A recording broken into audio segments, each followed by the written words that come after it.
सर्वमंगलमंगल्ये शिवे सर्वार्थसाधिके शरणे त्र्यंबिके गौरी नारायणी नमस्ते। ओम जयंती मंगला काली भद्रकाली कपालिनी दुर्गा क्षमा शिवा धात्री स्वाहा स्वाधा नमस्ते।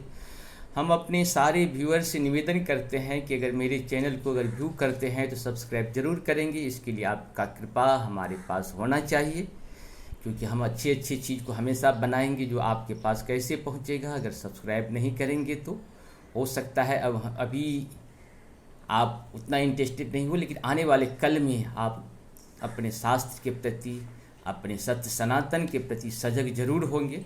इसी उम्मीद के साथ हम बना रहे हैं और आप लोग इसका कहीं न कहीं ज़्यादा से ज़्यादा उपयोग अपने भी करेंगे, अपने बच्चों को भी और आने वाले फ्यूचर को भी इसका लाभ होगा। आज न कल तो लाभ होना ही है, क्योंकि अगर सत्य के साथ हैं, सत्य के साथ रहने से ही हम लोगों के आंतरिक, बाहरी और सब तरह की सुरक्षा हो सकता है। क्योंकि सत्य कभी अंत नहीं होता है, आत्मा तो अमर है। कभी मरना तो सबको है, यहाँ पे हर कोई को मरना है। भगवान पहले भी कहे हैं कि मनुष्य को जन्म जो लिया है उसे मरना ही पड़ेगा। चाहे भगवान भी आए तो उन्हें भी अपने शरीर को त्याग करना पड़ेगा, क्योंकि ये पृथ्वी मृत्यु भूमि है। मृत्यु भूमि पर जो भी आएगा उसे जाना ही पड़ेगा। और साथ साथ दुर्गा पाठ का हम जो हैं सो 7 अध्याय तक लगभग में कर दिए हैं। आप लोगों से निवेदन है कि 7 अध्याय को थोड़ा थोड़ा करके, छोटा छोटा करके हम पढ़ाए हैं, उसको बार बार सुने और अपने बच्चों को भी सुनाएं। क्योंकि आपके बच्चे इसलिए थोड़ा सा रास्ते भटक जाते हैं क्योंकि हम लोग उनको अपने सत्य के साथ या सत्य के बारे में नहीं बताते हैं। क्योंकि हमारे पास सत्य में इतनी शक्ति है कि वो भटक ही नहीं सकता है, विचार नहीं कर सकता है। भटकने की बात तो बहुत दूर है, विचार नहीं करेगा, इतनी बड़ी शक्ति है। क्योंकि हम लोग जो भी कहिए, समय के हिसाब से डिमांड करिए, जो भी कहिए, अपने सत्य से हम लोग दूर होते जा रहे हैं। मेरा प्रयास है कि हम अपने मानव समाज को सत्य के साथ जोड़ने का प्रयास कर रहे हैं। इसमें आप सबों का सहयोग चाहिए।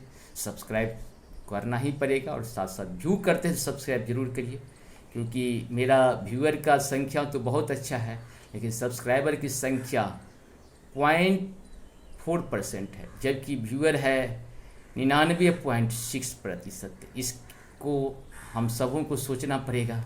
और आप खास करके जो मेरे व्यूअर्स हैं उनसे तो मेरा निवेदन है कि आप लोग व्यू करते हैं तो ज़रूर सब्सक्राइब कर दीजिए। ये मेरा सलाह नहीं, मेरा निवेदन है। ऐसे आप लोग स्वीकार करें, इसके लिए आप सबों को धन्यवाद है। और रहेगा भी, पहले भी था, अभी भी है और बाद में भी रहेगा। और अपने सत्य के साथ खड़े रहें, यही हम लोगों का निवेदन है और होना भी चाहिए। क्योंकि हमारे ऊपर प्रभु का बहुत बड़ा कृपा है, जो हमें सत्य सनातन में जन्म दिए हैं। ये कम कृपा नहीं है, हम लोग को बरसों बरसों की तपस्या को प्रभु ने सुना और मेरा जन्म सत्य सनातन में दिए हैं। और इस सत्य सनातन को गर्व से अपने जीवन में उतारिए और अपने बच्चों को भी उतारने की प्रेरणा दीजिए। प्रेरणा तभी होगा जब माता पिता उस प्रेरणा में आएंगे। हम लोग जो खाते हैं हमारे बच्चे वही खाते हैं, हम जो बोलते हैं हमारे बच्चे भी वही बोलते हैं, हम जो सीखते हैं हमारे बच्चे भी वही सीखते हैं। हम क्यों नहीं सत्य के साथ सत्य की वाणी को सीखें, ताकि हमारे बच्चे भी, हमारे फ्यूचर भी, आने वाला कल भी सत्य के साथ सत्य की वाणी बोले। इस प्रकार से हम लोग आज जो है 8वें अध्याय का, 8वें अध्याय का 36 से लेके 47 तक का पहले संस्कृत में और बाद में हिंदी में अनुवाद सुनेंगे। और मेरा निवेदन स्वीकार करिए, भूलिएगा मत। तुंड प्रहार विध्वस्ता द्रष्टाग्रतछत वक्षसः वराह मृत्या अन्यपतं शक्रेण च विदारिता नखोर्विदारिताश्चान्यान् हयन्ति महासुरान् नारसिंही चचाराजुन् नादारपूर्ण दिगंबरा चंडाटाशैरसुरा शिवदूत्य विदूषिता पेतुः पृथिव्या पतितास्ताश्च खादार्थसा तदा इति महतो गणः क्रुधं मर्दन्यन्ते महासुरान् द्रष्टं वाभ्यो पायोर्विविधेरे नेशुर देवारिनि सैनिका पलायन परान् दृष्ट्वा दैत्यान् मृगगणार्दितान् युद्धं भयाययो क्रुधो रक्तबीजो महासुरः रक्तबिन्दो यदा भूमो पतस्त्य शरीरतः समुत्पत्ति मेदिन्या ततः प्रमाणस्तदासुरः युयुद्धे सह गदापानीन्द्रिय साक्यता महासुरः ततेश्चेन्द्री स्वजृंभृजन् रक्तबीजं ताट्यत कुलीसेना हतस्थासु बहुशुस्रावशोणितं समुत्स्थो अस्ततो योद्धास्तु द्रुपास्तपराक्रमम् यावन्तः पतितास्तस्य शरीराद्रिभक्तबिन्दवः तावन्तः पुरुषा जातास्तिर्द्वीर्यं बलविक्रमः ते चापि ययुधुस्तत्र पुरुषा रक्तसंभवा समः मातुर्भिरत्युः ग्रहशस्त्र पातातिभीषणं पुनश्च वज्रपातेन छत्रमस्य शिरो यदा वहारक्त पुरुषास्तो जाता सहस्रशः वैष्णवी समरे चैनं चक्रेणाभिजधानः गद्या ताण्डयामांस ऐन्द्री तम सुरेश्वरम। अर्थात हम लोग 36 से लेकर 47 तक का श्लोक सुने, अब इसका हिंदी अनुवाद सुनते हैं। वाराही शक्ति ने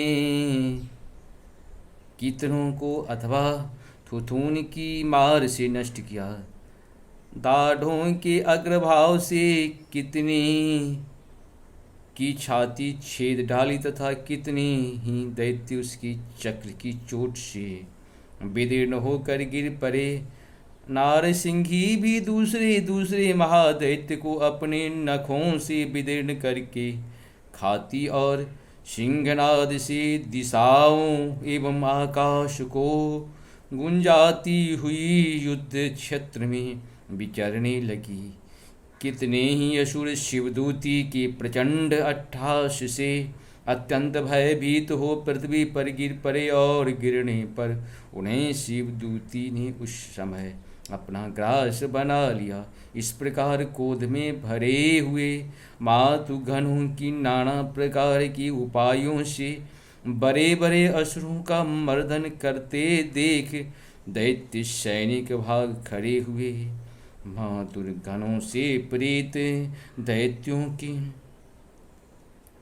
युद्ध से भागते देख रक्तबीज नामक महादैत्य क्रोध में भरकर युद्ध करने के लिए आया।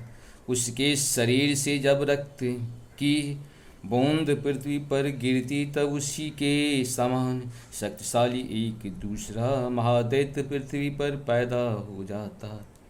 महासुर रक्तबीज हाथ में गदा लेकर इंद्र शक्ति के साथ युद्ध करने लगा। तब इंद्री ने अपने वज्र से रक्तबीज को मारा। वज्र से घायल होने पर उसके शरीर से बहुत सा रक्त चूने लगा और उसी से उसके समान रूप तथा पराक्रम वाले योद्धा उत्पन्न होने लगे। उसके शरीर से रक्त की जितनी बूंदें गिरी उतने ही पुरुष उत्पन्न हो गए। वे सब रक्त बीज के समान ही प्रियवान बलवान तथा पराक्रमी थे। वे रक्त बीज से उत्पन्न होने वाले पुरुष भी अत्यंत भयंकर अस्त्र शस्त्रों का प्रहार करते हुए वहाँ मातु गणों के साथ घोर युद्ध करने लगे। पुनः वज्र के प्रहार से जब उसका मस्तक घायल हुआ तब रक्त बहने लगा और उसी से हजारों पुरुष उत्पन्न हो गए। वैष्णवी ने युद्ध में रक्त बीज पर चक्र का प्रहार किया तथा इंद्री ने उस महादैत्य सेनापति को गदा से चोट पहुंचाई।